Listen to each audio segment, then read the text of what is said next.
লেবাননের দক্ষিণে সীমান্তবর্তী ১০ কিলোমিটার এলাকা জুড়ে ইসরায়েলি সেনা মোতায়েন করা হয়েছে। এই এলাকার বেশ কিছু গ্রাম তাদের দখলে।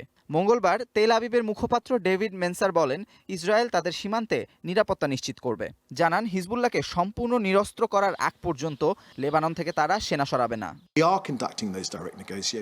লেবাননের সাথে আমরা সরাসরি আলোচনা করছি, তবে হিজবুল্লাহকে সম্পূর্ণভাবে নিরস্ত্র করতে হবে। আমরা কোনো গণহত্যাকারী সন্ত্রাসীদের সীমান্তে ঘেঁষতে দেব না।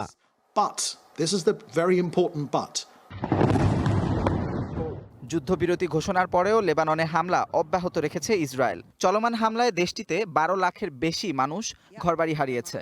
এদের মধ্যে বেশিরভাগই স্বজনদের বাড়িতে আশ্রয় নিয়েছে, বাকিদের ঠাঁই হয়েছে সরকারি আশ্রয় কেন্দ্রগুলোতে। দেশটির সরকারি হিসাব অনুযায়ী প্রায় ১ লাখ বাড়িঘর হামলায় ক্ষতিগ্রস্ত হয়েছে। পাশাপাশি দক্ষিণ সীমান্তবর্তী কয়েকটি গ্রাম দখলে নিয়েছে ইসরায়েলি বাহিনী। সব মিলিয়ে দীর্ঘস্থায়ী আবাসন সংকটের জন্য প্রস্তুতি নিচ্ছে লেবানন সরকার। যুদ্ধবিরতির পর জীবন যেন থমকে গেছে। আমি এখনো গ্রামে ফিরে যেতে পারিনি। আমরা সবাই বাস্তুহারা। মনে হয় সামনের দিনগুলোতে এভাবেই থাকতে হবে। হোসেন মেহেরির মতো দক্ষিণ লেবাননের এমন হাজার হাজার মানুষ নিজ গ্রামে ফিরতে পারছেন না।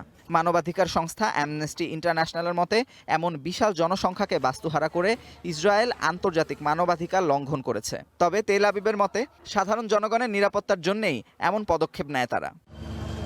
Amanur Rahman, one international desk.